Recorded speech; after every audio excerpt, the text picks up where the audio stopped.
We'll call the Deer Grove EMS District Commission meeting to order. Commission members are here.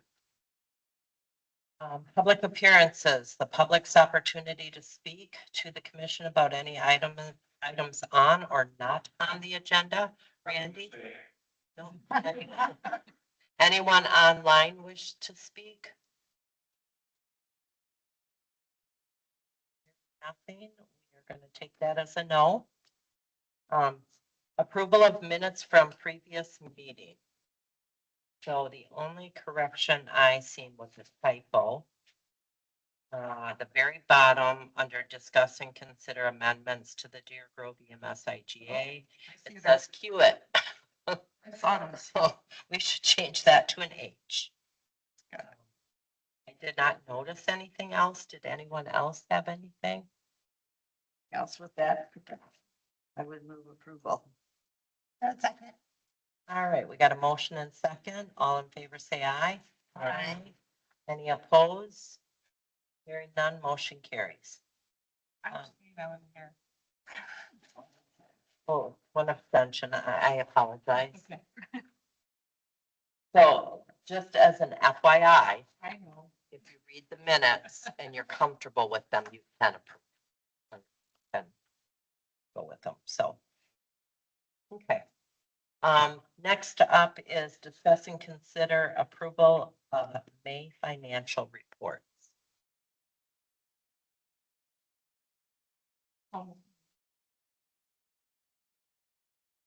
Well, second. We have a motion and a second. All in favor, say aye.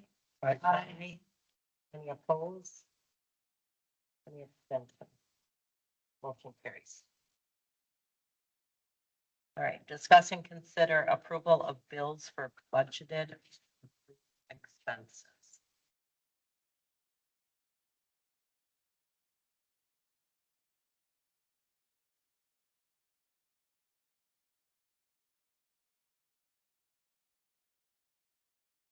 I'll still second. Motion and a second. All in favor, say aye. Aye. Any opposed? Abstentions? Motion carries. Discuss and consider approval of write-offs and aging accounts.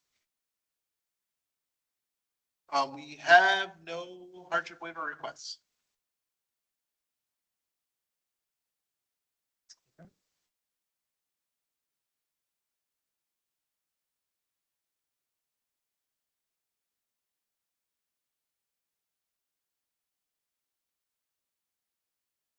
We have a motion and a second. All in favor, say aye. Aye. Aye. Any opposed? Abstentions? Hearing none.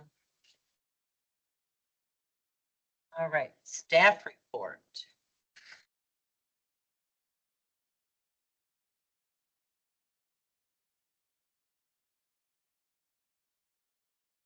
Any highlights that you have that you want to share? Sure. We're pleased for right about 1,600 calls. 10%.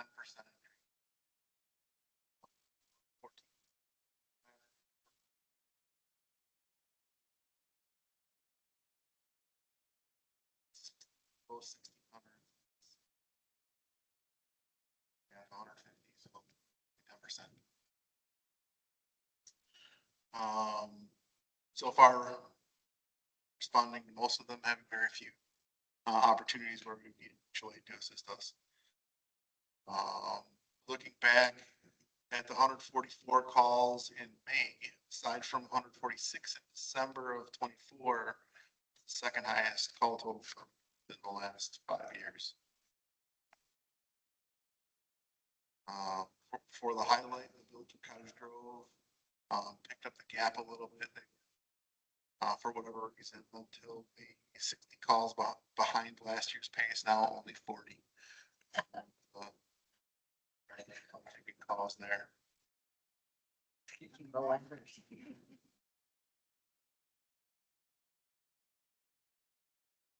For me, everything worked well, as far as vehicle maintenance.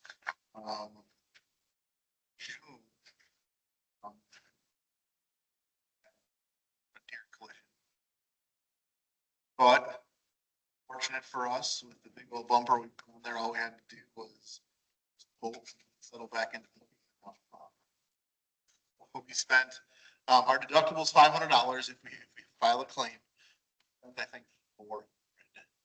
Because we needed to replace some air horn components and, have Truckstar work on the bumper for us. But when they did the bumper, they also did an inspection to make sure that there wasn't anything. So, wasn't out of service, we just stopped using Biggie for a couple days.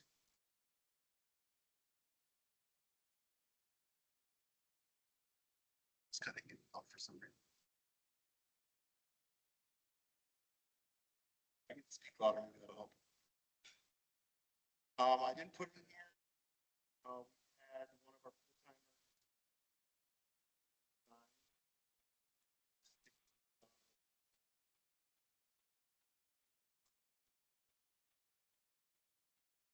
So, it's going to be a full-time nurse. So we'll have a session in the beginning of July. We've filtering through our applications that we've received, along with our typical process for filling a full-time opening is to look from within first. And we've done that, and we have good candidates from within, along with a large number of candidates from the outside to interview with this process, to bring in and kind of augment casual staff numbers, because we've had some that thought they could provide us a commitment, but as it turns out, their primary jobs too difficult to work through and provide us with what they thought they could. So that'll be early July. We'll have some new hires, full timers sometime in likely July.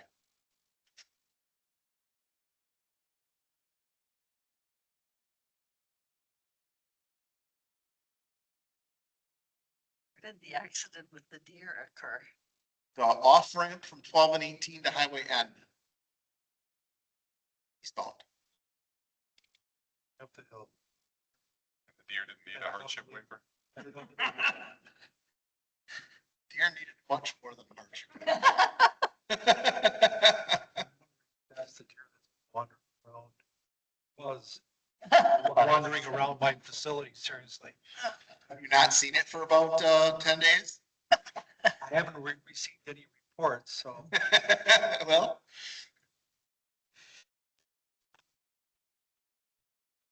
Just a few months ago, my husband hit a deer, we don't live that far from there. no, I think an event like that shows why we spend a couple $1,000s to put a bumper like that on. If it would have been, wouldn't have had the bumper at all, it certainly would have done some damage to body panels or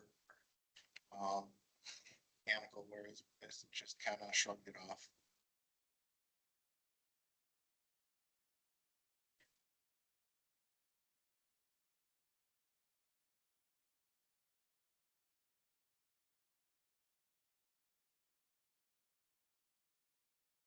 And as everyone's reading towards the end, Carrie would like to mention staff milestones. Yeah. So in April 2026, we have Ed Menke, or Nang, volunteer chaplain, 3 years with Deer Grove EMS. My proofreader neglected to catch that. That should say May 2026. Another darn proofreader. So they're anniversaries. Okay, May 2026 anniversaries. Ethan Anderson, volunteer AMT for 3 years with Deer Grove. Courtney Lawrence. I'm gonna have to have a class before this, just to make sure I pronounce them correctly. Volunteer EMT, 3 years, with Deer Grove. Nikki Perez, volunteer AEMT for 3 years with Deer Grove. And then Claire, full-time paramedic, 9 years, Deer Grove. glad to have all of you. Congratulations on this milestone. Do anything at like certain years, like 10, 15, 20? We don't, the association does for us. Well, that's who I mean, kind of when I say we. I know we're not the association, but I know we do the pins and all of that. Is that when? Yeah, we provide them, 5-year, 5-year increments.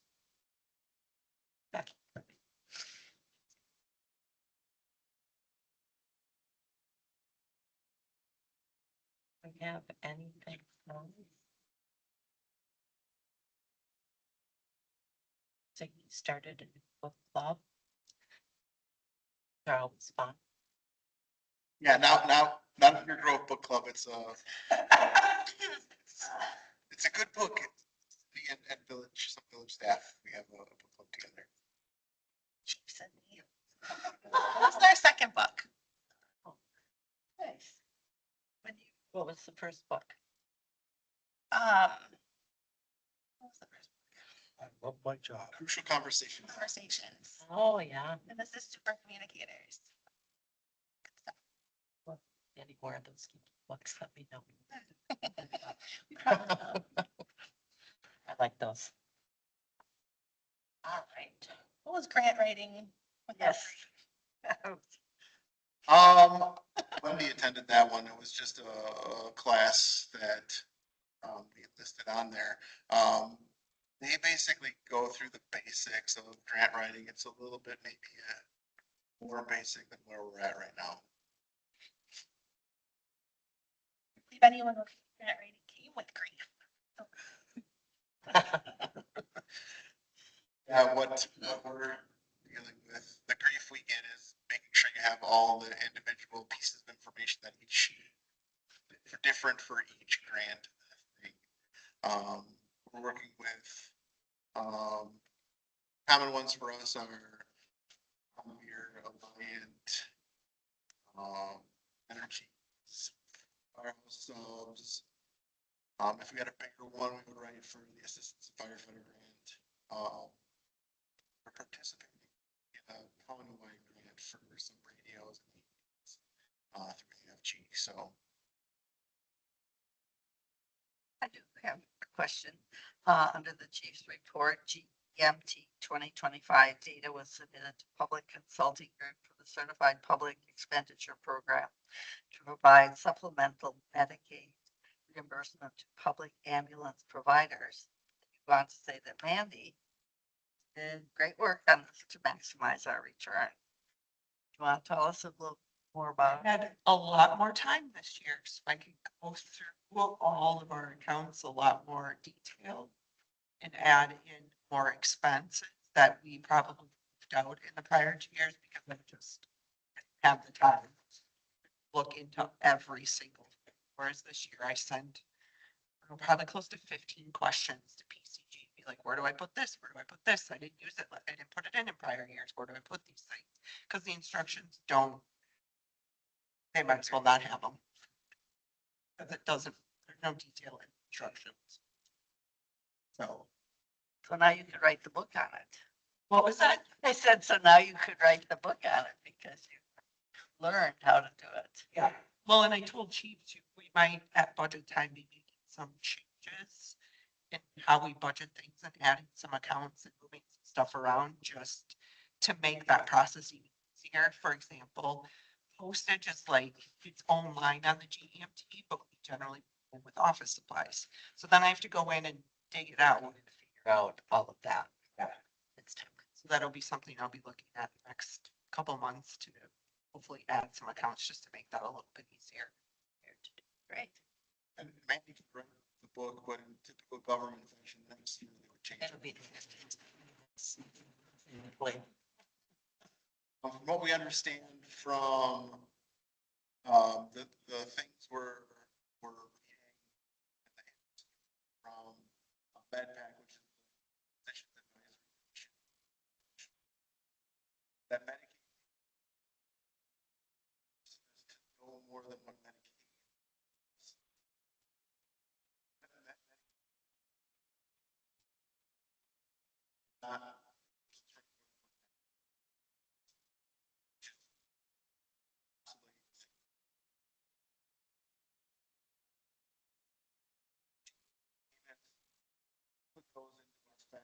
for, so like 1.15 chose this year. Some departments did have an expectation of getting a certain amount from GUT and factor that into their revenue statement.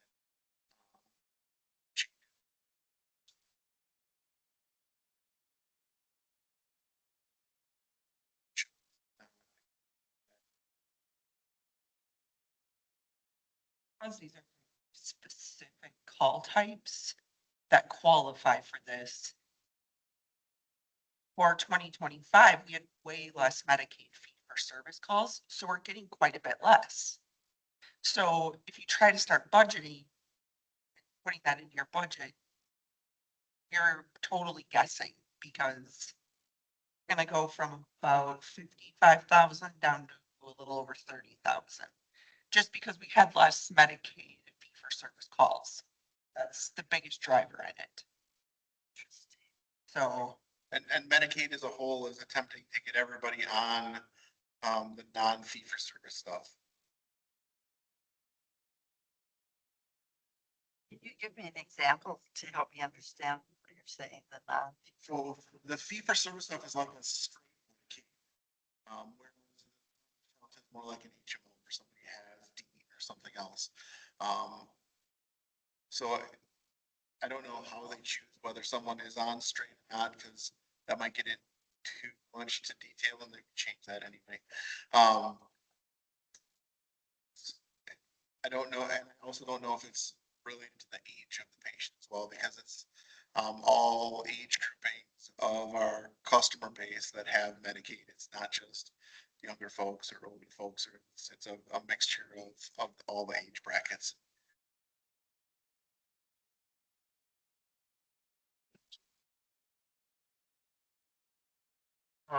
Upcoming events. I probably failed to tell you guys, but in July 14th, if the Deerfield teams are not out on fall, we have movie night down at Kingsford. So a lot of kiddos. Gonna play K-pop Demon Hunters, so anyone. Well, that's why we went with exotic. So any of you Cottage Grove people too, kids or grandkids, bring them on over. An excuse to watch that movie. Yeah. So it starts, so we're gonna start serving food at 6 o'clock and then the movie starts, I believe, at 7. So Like 14? July 14th. 2-week night, but be fun. So just FYI. It's a lot of fun events going on for the summer. Anyone have anything else from staff report? All right, hearing none, we'll move on. You said there was no correspondence? I have Oh, correspondence. you do have correspondence. My video on so that everyone.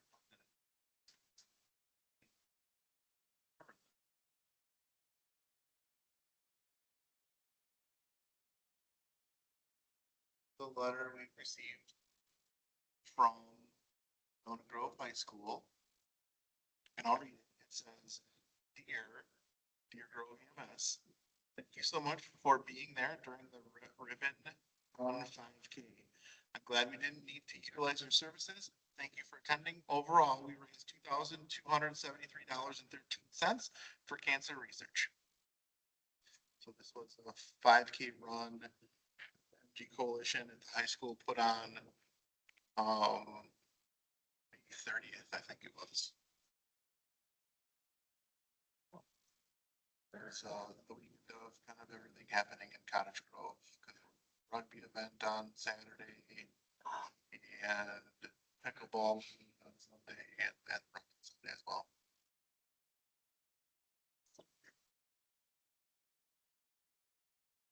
All right. Moving forward, discuss and consider supplemental employee paid accident plan benefit through EFT. Yeah.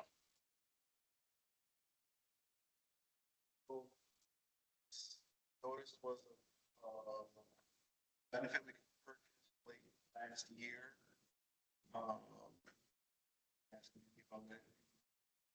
Was of their rollouts and whatnot.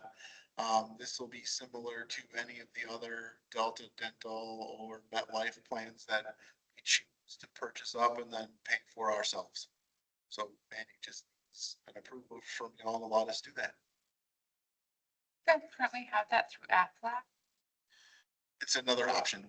So we have Aflac, we have, Liberty National, and we have, now this. And this plan is only available to full-time staff versus the Aflac and Liberty National are available to all. Strictly for full-time staff.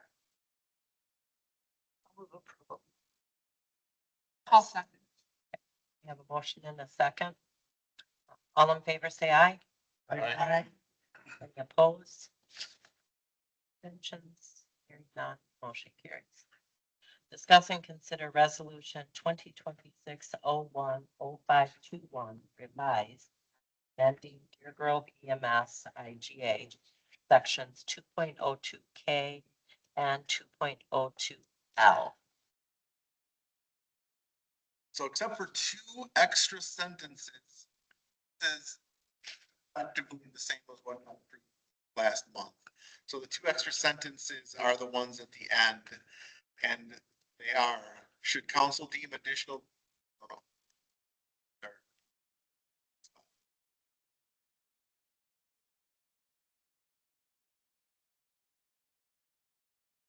The event the legal issue involves potential litigation or an immediate legal risk to the district, a member of the commission may request the EMS chief or chairperson to forward the issue to legal counsel without commission approval.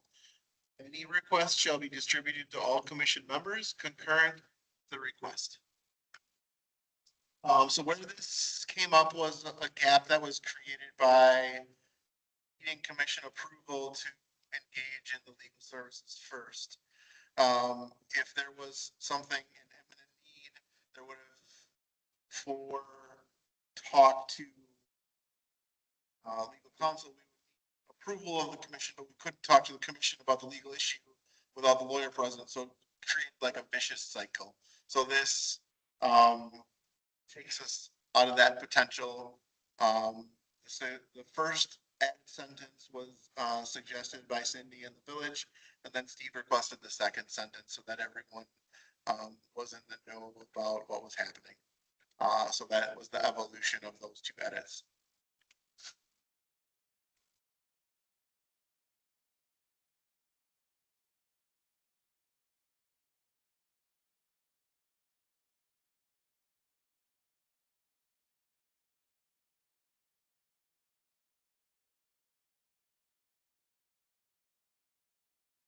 I'll move approval of resolution 2026-01-0521 revised, amending EMS IGA sections 2.02K and 2.02L. Have a motion. Have a second. All in favor, say aye. Aye. Opposed? Hearing none, motion carries.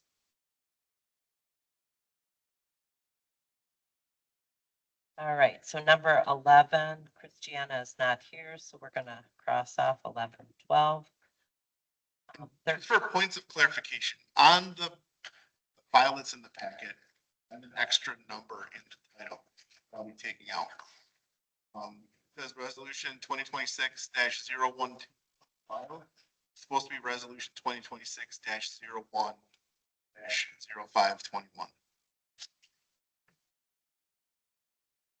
So be editing that forward. Gary signs it and then it goes to the municipalities for further approval.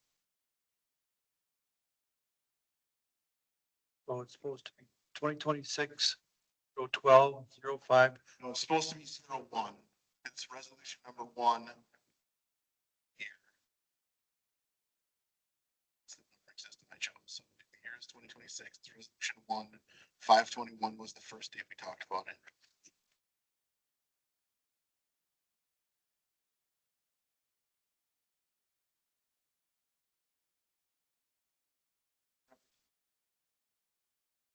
Lowry called today and said that board members were not interested in exploring services for this year, and they're working to maintain their services with Cambridge area EMS. So neither he nor any of his board members will be here, and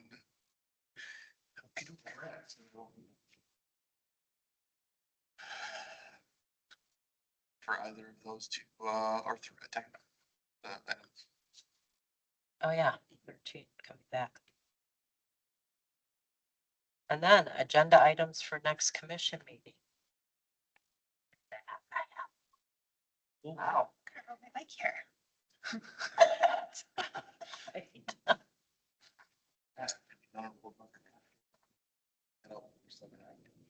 Uh, All right, any additional items that are usual that we bring down?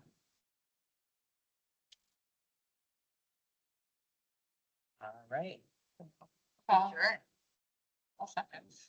all right, we got a motion and a second. All in favor, say aye. Aye. Opposed? Hearing none, motion carries. Adjourned, 6:58. Wow. Wow. Let's see.